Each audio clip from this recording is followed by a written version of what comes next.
Hey, dynamite, turn to a million, then we up. Shiv पुराण भाग 5। देवता, असुर और महादेव की लीलाएं। शिव पुराण के इस पावन भाग में हम उन अद्भुत लीलाओं को देखेंगे जहां देवता और असुर महादेव के सामने आते हैं।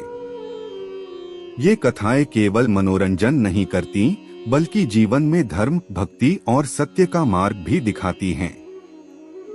यहाँ यह देखने को मिलेगा कि कैसे महादेव की कृपा और ज्ञान से अहंकार में डूबे असुर भी अपने पथ को बदलते हैं और देवता उनके माध्यम से ब्रह्मांड में धर्म की स्थापना करते हैं।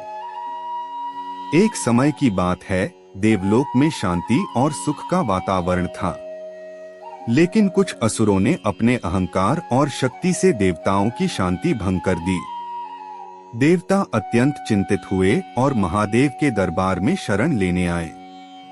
देवताओं ने कहा, हे महादेव, ये असुर हमारे देवलोक में अनुचित कृत्य कर रहे हैं। कृपया हमें इनसे मुक्त करें और धर्म की रक्षा करें।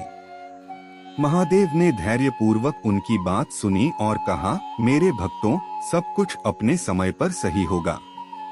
धर्म की रक्षा के लिए कभी कभी कठिन मार्ग भी आवश्यक होता है।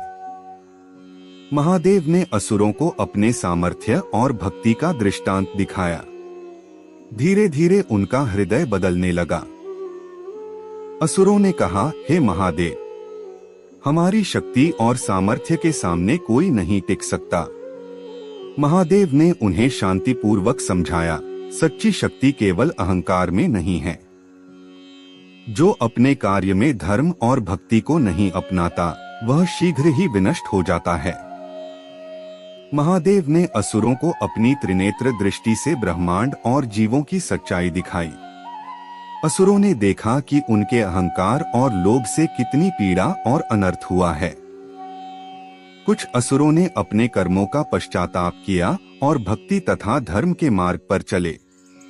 महादेव ने देवताओं और असुरों को एक साथ बुलाया और कहा, धर्म की रक्षा केवल देवताओं द्वारा नहीं, बल्कि सभी जीवों के सुधार से होती है। देवताओं और असुरों ने मिलकर दुष्ट शक्तियों का विनाश किया और ब्रह्मांड में शांति स्थापित की। महादेव की कृपा से सभी जीवों का कल्याण हुआ। जो असुर पहले अहंकारी थे, उन्होंने भी अपने हृदय में भक्ति और श्रद्धा का मार्ग अपनाया।